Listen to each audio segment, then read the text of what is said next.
Hi, everyone, and welcome to our webinar today, Defend the Spend, How to Show Marketing's Impact on Your Business.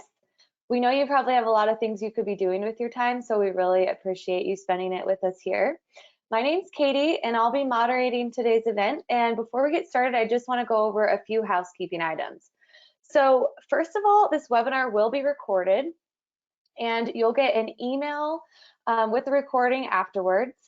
And next, all attendees are muted, but if you have questions, please put them in the chat or the Q&A box at the bottom of your screen, and we'll answer your questions live at the end of the session.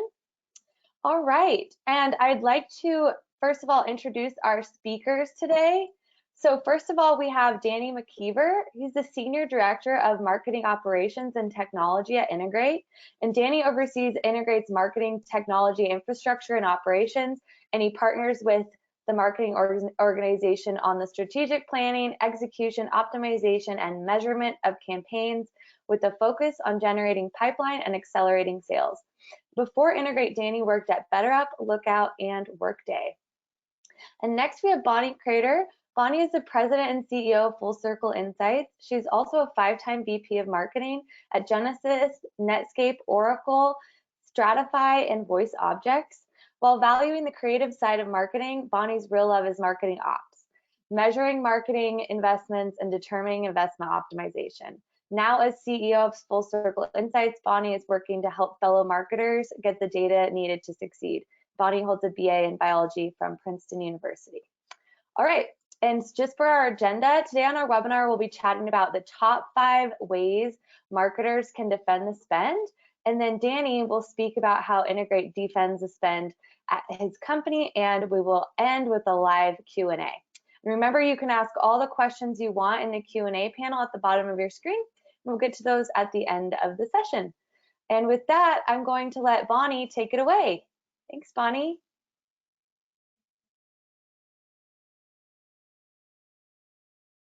Bonnie, you're on mute. Oh, there you go. Okay. Yeah. Okay. So are we sharing my screen? We are. Okay. So today we're going to talk about top 5 ways marketers can defend the spend. Thanks very much, everybody, for joining us on our webinar today. I'm Bonnie Crater. I'm CEO of Full Circle Insights, and Danny and I are very enthusiastic about marketing measurement, so I'm excited to hang out with Danny for an hour and talk marketing measurement because that's one of our favorite topics. So you guys can decide who loves marketing measurements more, me or Danny. That'll be one of the questions at the end. So we want to hear from you. Okay, so I started my journey on, I think it was my 3rd time being VP of marketing at Genesys, and I had started, I had a pretty big budget. It was about $27 million. And literally, it was about 2003. And literally, I had very little visibility in how well the budget was being spent.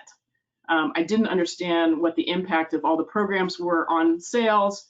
And I would literally walk around asking people, okay, so, can we actually connect any of this data to sales?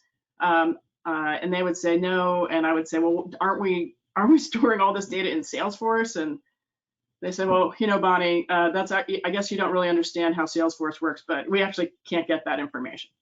So this was a very frustrating thing for me. So anyway, that was kind of the beginning of my journey, because what was happening is, as a VP of marketing, I was going into the exec meeting, and there was the sales VP, and he had lots of great data about his pipeline, and the customer service people had awesome things about all of their the bugs that they were resolving and cases that they were resolving, and of course the CFO has a lot of data, and like I kind of had nothing. I had I didn't really have much. I could tell you how many leads we were generating, but I couldn't say like what was actually happening to the leads, or which ones were working, which programs were working well, which weren't. So that was very problematic for me. I wanted to go on offense, but I found myself on defense a lot. And so that's why I like this quote from Jack Dempsey: the best defense is a good offense. And so what I really wanted was a system that would help me be on offense, in this meeting, so I could explain, okay, these are all the great things that my team was doing. they were giving me a lot of money, and we thought that things were working, but we didn't really know. So that's why I developed this great love for marketing measurement, because it really gives you, the power to participate and be a really a great team player inside your company. So we're going to talk about top five things that that will help you defend your spend. And I'm going to start off with, don't assume decision makers know what you know. Okay, so this is actually a really, really important thing. So a lot of people inside companies think that they can do marketing, and they really don't have the skills, but everybody thinks that they can do your job. And so you, when you're coming in, like in that frame where lots of people think they can do better than you can, even though they're doing something else, in that frame, you really need to kind of explain kind of how marketing works. So somebody in the organization, usually the CMO, needs to kind of set the team up for success, right? And explain, okay, this is what we're doing, and this is why we're doing, and this is how it interacts with the rest of the business. So educating the rest of the execs on marketing strategy is really, really important. And then the second thing is to be able to set up some sort of accurate marketing reporting system across both the sales and marketing data. So a lot of folks in MarTech, we have these various MarTech systems, and you can get information from lots of different places. But actually connecting that to the sales data, very important. So that's one of the things that we'll talk about. And then the CFO, the CEO, VP of sales, even the engineering people, they have different needs and kind of different needs, and want to understand different parts of the measurement. So you want to make sure that you're mapping the measurement to the right exec and what they want to know.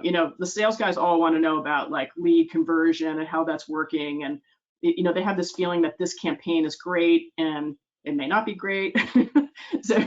so mapping information to the exec is super important. Okay, number two, make sure sales and marketing are on the same page. Okay, so important, right? In B2B marketing, we have the salespeople and the marketing people. And the first thing you got to do is agree on the definitions of things. So, what is a marketing qualified lead? And just have everybody agree on what that is. Because if you don't start off with agreeing upon the definitions, communication can get really off. And so that's really, really important place to start. You want to make sure you have a system that has all sorts of funnel metrics, so volume, velocity, conversion rates, and make sure that your MarTech that you're using is syncing between Salesforce, between that MarTech and Salesforce. So typically it's marketing automation, but it may be some other things. You might have outreach or some other kinds of SDR type tools, but make sure that's syncing well with Salesforce. And then, okay, number four is a big thing I harp on a lot because it's so important about communication. So as you're starting to adopt metrics, it's really important to have a cadence of regular meetings so that you can talk metrics, because it's all about making sure that everybody understands what the metrics are. Are you on target? Are you off target? And then having a really transparent discussion about what's working and what's not working. And because this is the key, because if you can take, if you know what's working and what's not working, you can, people's time is valuable, right? So you can stop doing things that are not valuable and start doing things that are more valuable. You can reallocate budget, and that's how you get really efficient with your marketing spend. Okay, number three, get agile and use a mix of proactive and reactive planning. Okay, so everybody does planning at the beginning of the year. We all did our planning. Sometimes we do it in Q4, sometimes we're a little late and we do it in January. But everybody's doing their planning at least once a year. Sometimes we have to do it several times a year because the business is changing.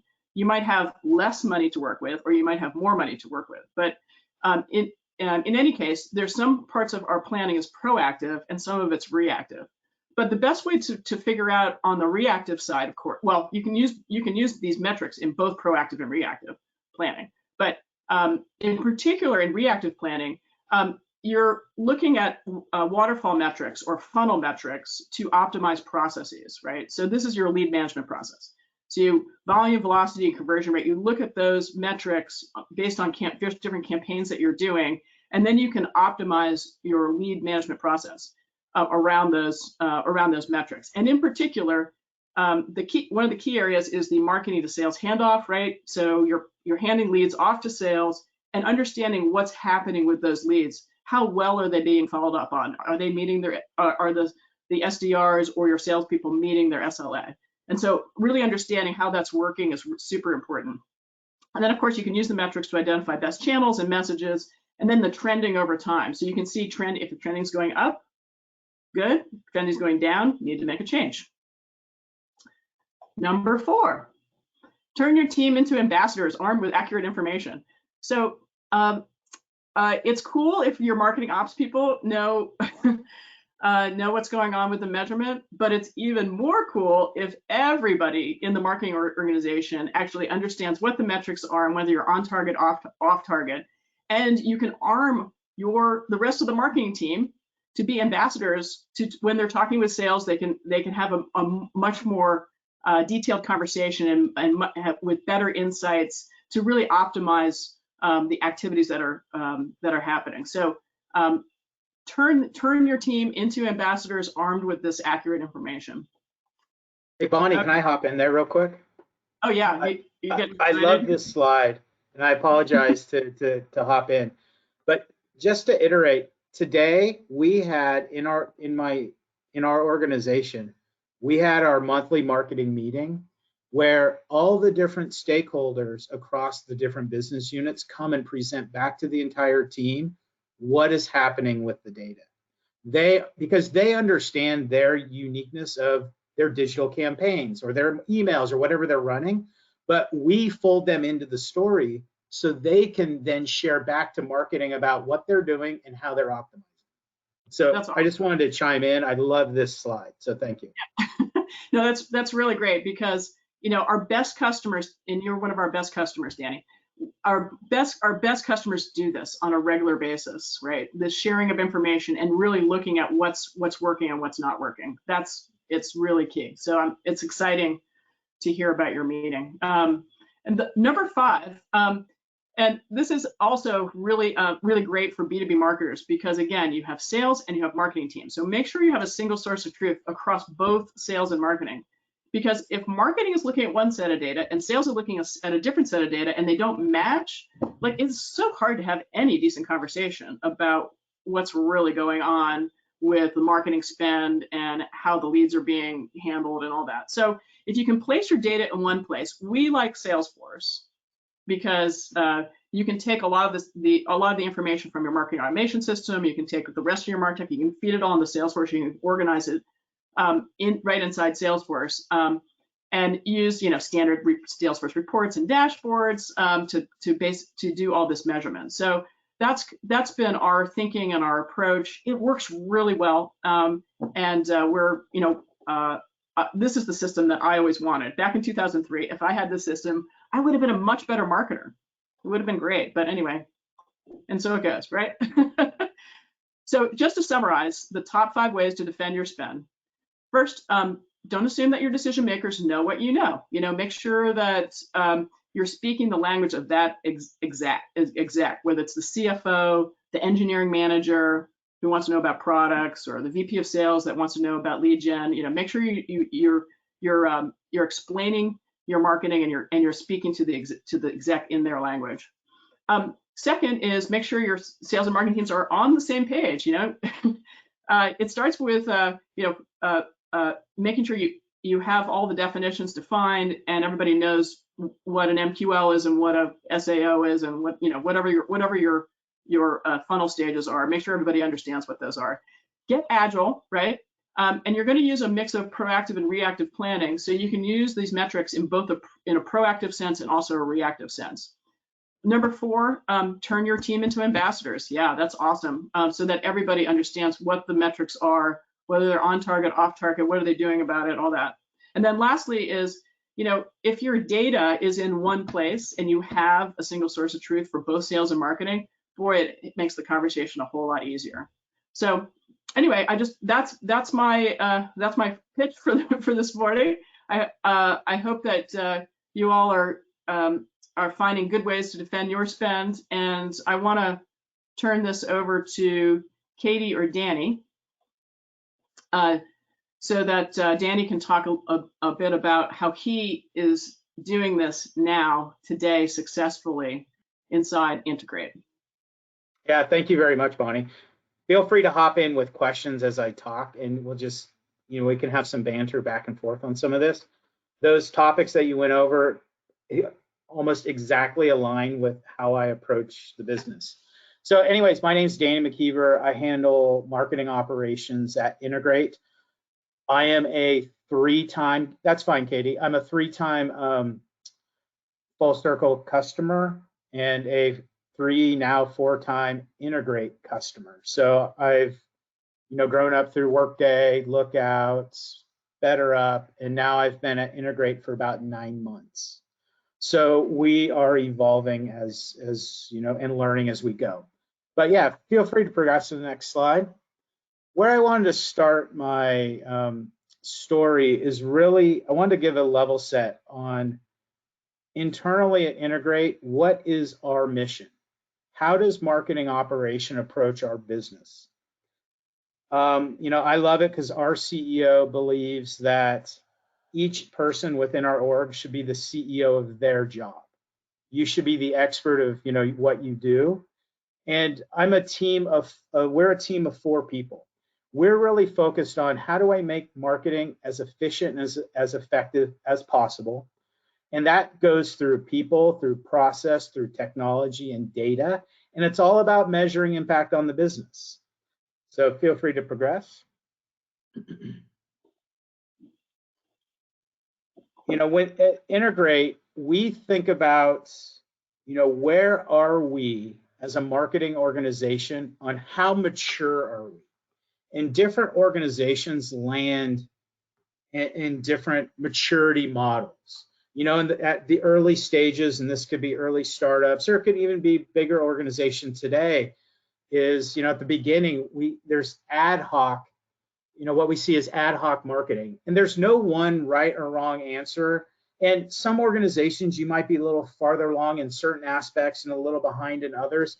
But we recognize that every company is on this concept of this journey. Ad hoc tends to be what I like to think about as like random acts of marketing.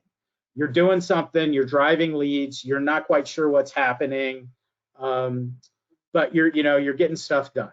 Then oftentimes in organizations, sales steps up and they'll say, hey, we need more help from marketing. So they start dictating, marketing, can you do this for me? Can you do this for me? And this is really where, marketing, you're kind of beholden to what sales wants you to do. And you might start driving MQLs and they're giving you feedback and, things are moving. You might have some semi-coordinated programs. Maybe you're coordinating call blitzes with the sales team, doing things like that. As you move up this maturity model, we start the next variation. And this is where we are Integrate today, is we're goal driven. The goals don't come from sales. They don't come from marketing. They come from the finance team.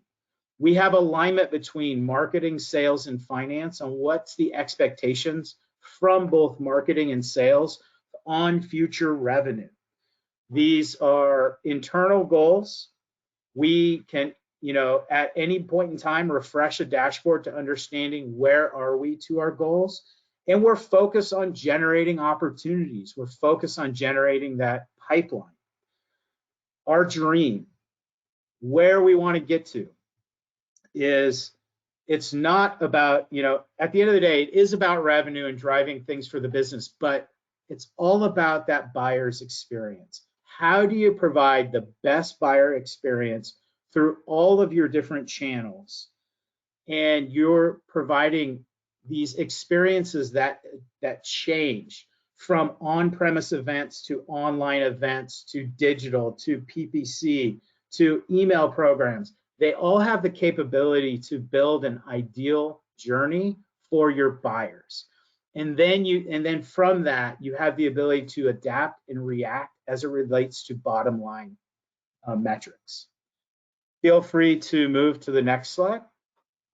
So what I want to cover right here is I want to talk through how I think about my team and how we approach this process. I'm going to start from left to right. And as you move from left to right, the first three are absolutely critical to getting reporting and analytics done. So on the data side, this is where I spend, anytime I step into a new organization, the first thing I do is I look at my database. Do we have the right accounts? Do we have the right contacts? Do we have the right data on those accounts and contacts? Do we have the ability to understand where the account is and the person is in their journey with us? If the answer is no to any of those, then I spin up a very important project to get my database to what I call 85% marketable. What that means is all my accounts and all my contacts and leads will have all the critical fields that the business needs so we can efficiently and effectively communicate with them in the right manner through the right channel at the right time. If the data isn't there, it becomes very difficult to do the next three items. Data is the foundation in which you build your organization. We constantly turn our database. We're cleaning data. We're manipulating data. We're augmenting data. So for me, any source that's driving data, it needs to be clean. It needs to be accurate. It needs to be compliant. Without those items, enabling marketing to run and execute becomes very difficult. The next bucket, process. When I talk process, this is really two areas. It's not only lead flow, lead routing, what happens, the scoring, and how that comes in, but it's also how does marketing get work done? How do we determine what programs we're going to run? How do we operationalize that through our PMO office? And then everyone on the team that needs to do the build and launch the programs, how do they need to know what they need to do when they need to do it? And lastly, within process, we establish rules of engagement between teams. From marketing to our sales SDR to sales, who's responsible for what, when in this process? When an inquiry becomes an MQL, we have a dashboard and we have alerts that let our SDRs know, to follow up with people as soon as possible. We prioritize different, not all MQLs are created equally. So we'll have a 24 to 48 hour turnaround on some MQLs. Other MQLs, we want them followed up in the matter of minutes. So we have different flavors of this. When an MQL is created, the SDR has rules of engagement with that person. One of the first things they'll do is they'll make sure there isn't current conversations going on with that person or with that account with our current sales reps. If there is, they hand them off.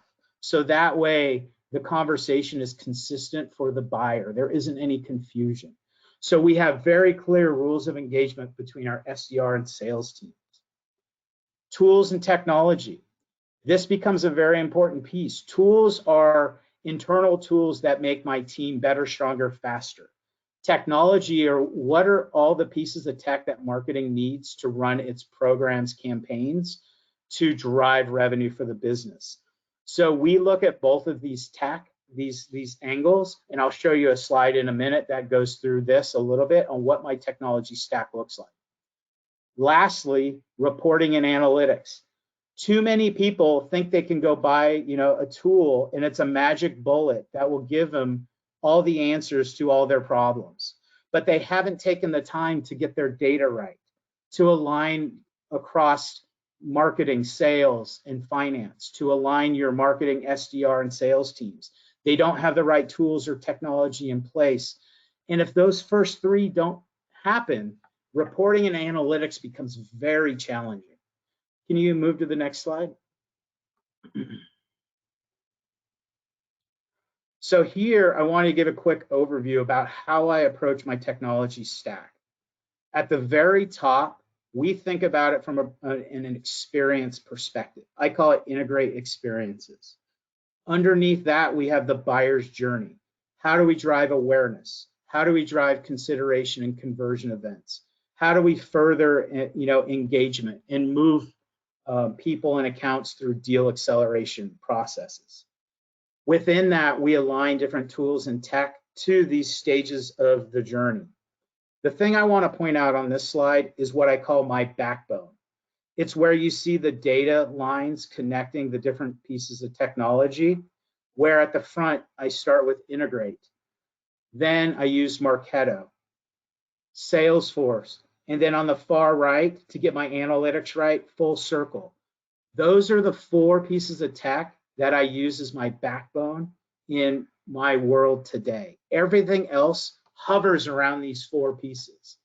Integrate, why integrate? It delivers the right contacts on the right account that are compliant and they're valid and they have the right titles. Marketo obviously is my marketing automation system where I can help, do everything that Marketo does. Salesforce, to Bonnie's point, is the system of record for all reporting. Why? That's where sales lives. If your data that marketing is reporting on doesn't align to your sales data, you're automatically discredited. Your data is worthless. You have to have the same numbers. They have to total up at the bottom. And one of my biggest challenges is if you take it out of Salesforce to try and do this, it's adding a lot of additional work from a QA perspective to make sure you get that data right. So I prefer to fix the data in Salesforce first via full circle. Then I can use Salesforce reporting or other BI tools to help visualize the data. And lastly, at the bottom, we have different tools to augment our data across the journey, from intent data like Bombora and G2, Zoom Info, those type of things. Go ahead and move to the next slide. So now that you have an understanding of how I approach the business, I want to talk a little bit about how I go about optimizing my programs, how I go about defending the spend that marketing has. And I'm going to actually, the next handful of slides, I'm going to peel back the onion here, and I'm going to show some screenshots of Salesforce on how we get our data. So in order to enable marketing to defend the spend, there's 3 things that I do. First, and it starts well before we build a dashboard, it's alignment with sales, finances, and marketing on goals. Sitting down to have an open and honest conversation on the expectations of marketing, in our case, by product line. We have certain product lines where marketing is expected to drive 40% of closed won revenue and source 40% of new pipeline. We have other product lines where it's as high as 70% and as low as 20%. So we've sat down and we've done this exercise with our executive leadership team. Why does this matter? Because now when marketing sits down with the CEO or is in front of the board, and when finance says, hey, these are the expectations of marketing, we can have clear dashboards that show where is marketing to goals by those product lines. So what I want to call out is the top row here, these dials. So once we've worked with finance and we have both our pipeline numbers that we need to generate from a number perspective and a dollar perspective and closed won, we then do an exercise to say, okay, if marketing needs to generate, 200, early stage opportunities. From there, we can look at our product line and we can understand, velocity. We can understand how long it takes to go from response to, early stage pipeline. And we can back out through conversion rates what our response goals are, what our MQL goals are, what are our accepted lead goals, and finally, how many opportunities do we need to create within the current quarter.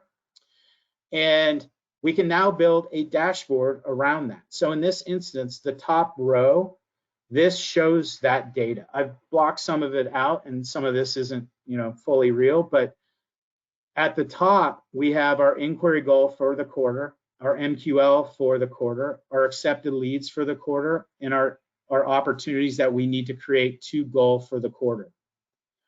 Underneath that, so that's the first layer. The second layer that you want to build comfort with the executive team in understanding you're doing the best with the budget that you've been given. So how do I like to tell that story? This is where conversion rates come in. This is where the next line helps the three numbers, 18, 65, and 15%. These are the conversion rates that we're currently running between inquiry to MQL, MQL to accepted, and accepted to early stage pipeline. And if you notice on the title of each card, I have a goal. So in this case, we're looking inquiry to MQL. We want to shoot for 25%. Right now we're at 18. MQL to SAL, we want 80%. Right now we're at 65. So on and so forth. By understanding your conversion rates, and if you go down one layer underneath that, I now aggregate conversion rates by channel. So the first line is web. The second line is PPC. The third line is content syndication. So we can really start to understand how are the different channels performing, and go in and identify where we're below average, and then put together activities and programs to fix that. Earlier in this presentation, when Bonnie was talking, I mentioned we had a meeting with the entire team. This is what that meeting was about. It was our digital team coming back saying, here's what worked, here's what didn't work, here's how I'm shifting budget. It was my demand team coming back saying, here's the different strategies we're taking based on this data. So that way we're much smarter with our spend. By demonstrating this for the executive team, it gives them confidence in what's going on, and you are spending the money as intelligently as possible. For each one of these channels on the left-hand side, I have an individual dashboard that drills into web specifically, that drills into third-party content syndication by publisher. So we get response to revenue by publisher, by asset. And we can really start to understand and optimize what's working, what isn't working. The last thing I'm going to talk about is how we approach ROI, cost per X. So cost per lead, cost per MQL, cost per accepted lead, and then finally customer acquisition cost. And in this instance, what I'm going to do is I want to pull back the sheets a little bit, pull back the onion. And I'm going to show you how we approach this in Salesforce. So let's move to the next slide. So what I want to show here is, if I'm sure everyone is on Salesforce, and everyone knows one of the biggest challenges of Salesforce today is all the different objects. Your lead object, your contact object, your account object, opportunity object, campaign member object. And in order to do response to revenue, you really need to aggregate data across all these different objects somewhere. In this case with Full Circle, it's all aggregated beautifully on the campaign member object. So on the left-hand side, we're looking at the campaign that drove it. I removed any PII data from this, so I'm not sharing anything that I shouldn't be. But in this instance, we actually modify Full Circle a little bit, because not only do we track response to pipeline, we actually track every stage movement across the opportunities. As opportunities come in as an early stage, in this case, we call them a stage F. Then when they move to stage E, that's when the sales reps accept them into pipeline. Then that progresses D, C, B, and then finally A is our closed one. So on the left-hand side, it gives me the ability to understand where this person is in their journey, what campaign sourced them. But on the right-hand side, we then pull in some additional fields. We look at, from account level data on account types. We look at job titles and job functions. So that way we can understand who are the most critical people that are engaging with what programs and how are they progressing. We can understand what accounts they're on and how are we impacting different accounts based on the tiers we have in our system. And lastly, the opportunity information. This is where we will aggregate, and I took it out here, but we'll aggregate the opportunity name, the amount, and those type of things, so we can understand how is it progressing, what's our movement, which programs are driving not only opportunities, but late stage opportunities. So once we have this data, this is my response to revenue data. Now I need to mash this up with my budget. I need to be able to somehow magically pull that data together. Currently, we do it outside of Salesforce in spreadsheets. In the future, in this quarter, we'll be doing it most likely in Power BI. Let's go to the next slide. So what I'm showing here is this is a view of 2 different campaigns that are related to our ad spend. Underneath it is an example of a budget spreadsheet, where what we do is we actually have, and it's a little small, but you'll get a you'll be able to see these and drill into it. But we assign for each line item in our budget a unique, what I call line item ID. And these line item IDs pertain to a spend. In this case, the spend's like, what I have in there is like $9K a month for this advertising group. We all know on a almost not quite daily basis, but a weekly basis, we're shifting budget as we learn. As different opportunities come up, budget always changes. So the challenge with using the Salesforce budget field on the campaign is it's an absolute nightmare to keep up to date. If you actually hard code dollar values into your campaigns and the budget changes on you, your calculations are off.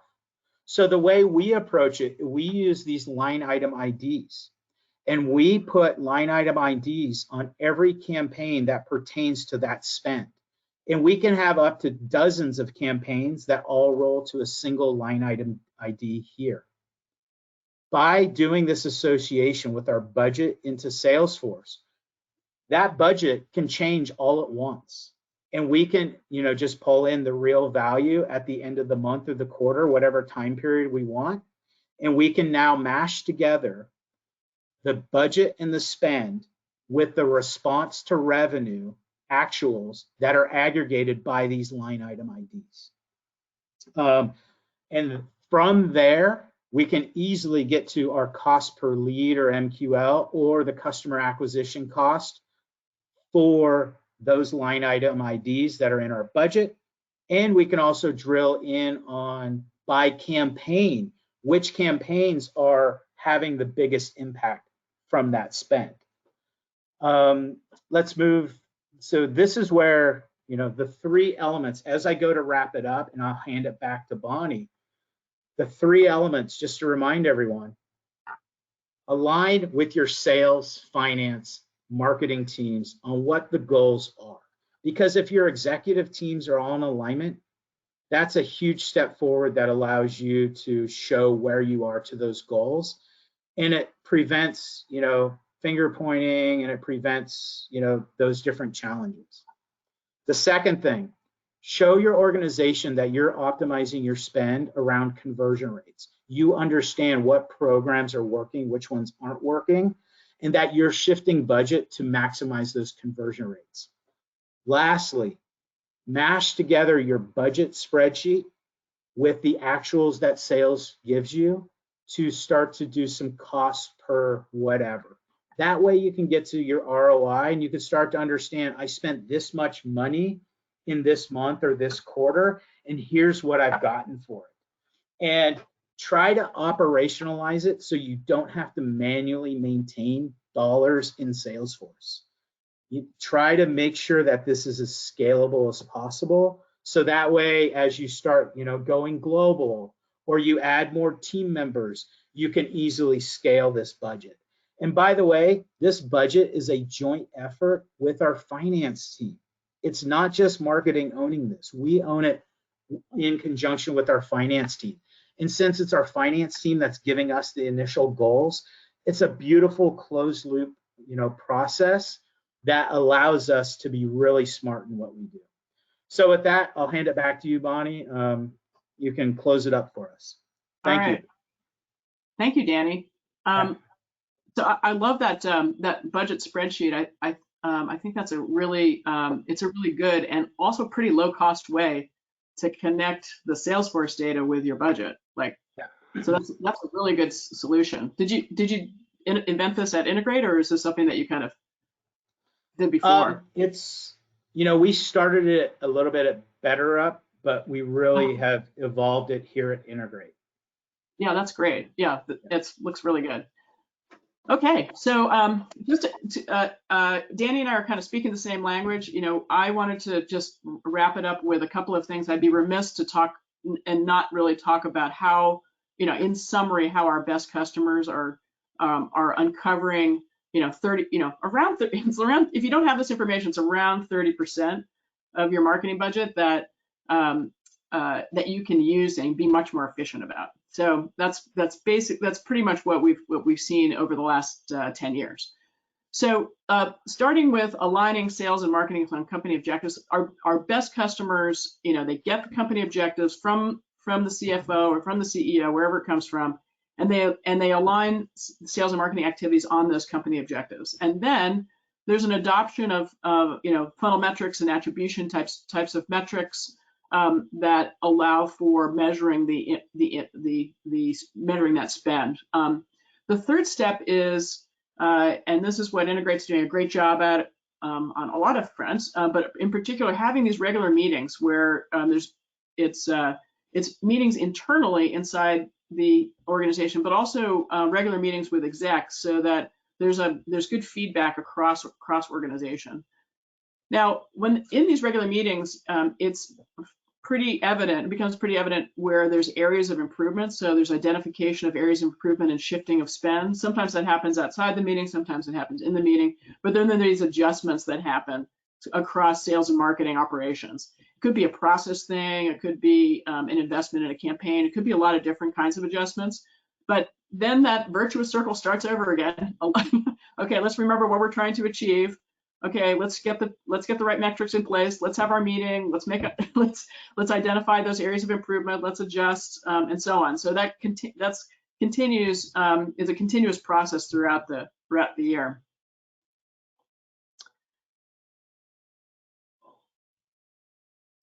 Okay, so it advances a little bit of a lag here. Okay, so I wanted to talk a little bit about our full circle method because as we've learned over the years that these kinds of metrics can be used in very particular ways. So there's really from our how we've been approaching it and what our customers are doing is they're really using the technology and the data in 4 different ways. One for planning, we talked about that. You need to know what happened in the past or what's currently happening so you can plan for the future. Second is a second dashboard that comes with the offering is the achieving dashboard. So these are dashboards that have a series of gauges, so you can set goals and then see how well you're achieving against those goals. A third dashboard is the optimizing dashboards, and that really focuses on process. How well are your processes running, and where can they be improved?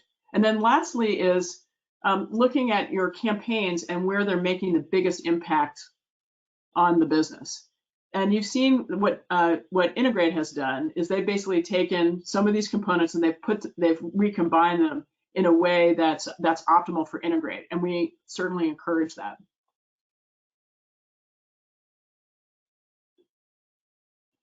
So last year we introduced a new product called Digital Source Tracker.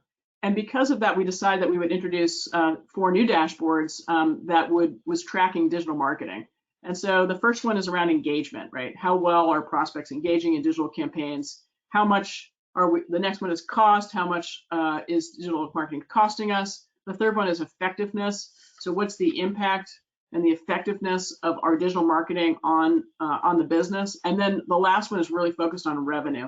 Is how much revenue is our digital marketing influencing? And these dashboards in combination provide a pretty clear picture of how your digital marketing is performing. So it can measure social media or your digital advertising campaigns, all your digital marketing across the board. And we've found that is a it's been a very useful tool for a lot of customers because this also lives in Salesforce and it is connected to your sales data. So that's been a big hit.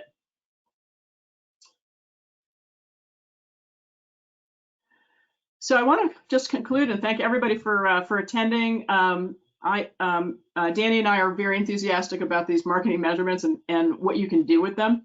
And so I want to ask Katie to come back on, and I think she might have a few questions for us to answer. Hey, Katie. I do. Hi, thank you guys. That was awesome. I do have a few questions here. One of the big questions we kept getting is, will this be recorded? And yes, we have recorded it and we'll be sending you out the recording. Look out for that hopefully tomorrow, and if not, on Monday. So one of our first questions here is to either of you, whoever wants to answer. Do you have any suggestions on how to track partner marketing programs? Yeah, that's a good question. Danny, you want to take a whack at it, or? Yeah, sure, I can take a whack at it. Sure. So if you go back, on each and every campaign that we create, we have a partner marketing person that aligns to, all these partner marketing activities. And just like a typical inbound activity, we have programs and campaigns in Salesforce that are tagged at the campaign level as partner. And with our partners, there's a couple different, it depends on your partnership as well. So we have two scenarios to integrate where we will have partners bring us deals on behalf, where we actually get the account, the name of the person at that account, in which we can generate an opportunity in our system. If that's the case, then what happens is we simply trained our partner team on how to create opportunities the right way, how to add them to the appropriate campaign, and then generate an opportunity that gives the attribution back to that partner. The other scenario where we have a situation where we may not know the name of the person at the account. It can be like a reseller, in which case what will happen is the account that partner is on, the person in that partner account, Full Circle has the ability to do what's called repeat campaigns. We will then generate an opportunity off of the person that represents that partner within a campaign that's associated to that partner, so we can give the attribution back to them as well. And then from a partner marketing side, we run partner programs where we're, similar to this, where we're driving responses. Every response will get put into a partner program, in which case, if there's activity off of that, we'll be able to track that as well. So internally integrate, that's how we approach it. It might be a little bit different for your business, but at the end of the day, it's about getting alignment with your partner team on getting the right person in the right campaign, and then generating an opportunity from that contact on the account. And what we do is, on the opportunity, we actually have the partner name there as well. And that is a field that the partner knows to populate. The person creating the opportunity knows to populate that when it comes through the partner channels. Awesome. Yeah, perfect. So when we designed Full Circle a long time ago, we realized that leads were going to be sourced from different places, right? So marketing could be sourcing the lead, or sales could be sourcing the lead, or partners could be sourcing the lead, or you might have something else that I haven't thought of yet. So we created a flexibility inside Full Circle to organize your campaigns and your funnel.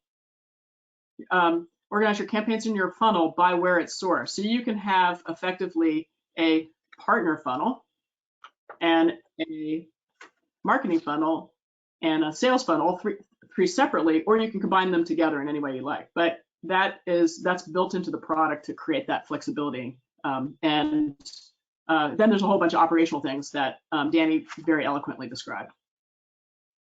Awesome. Okay. What are your tactics, Danny, to stay on top of your data to prevent data from going bad? Basically, what is your strategy to get your data right? It's a great question. So thank you.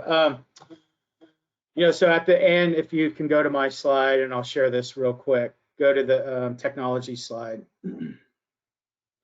So there's two areas that I think about. I think about when data comes in, how do we keep it clean as possible?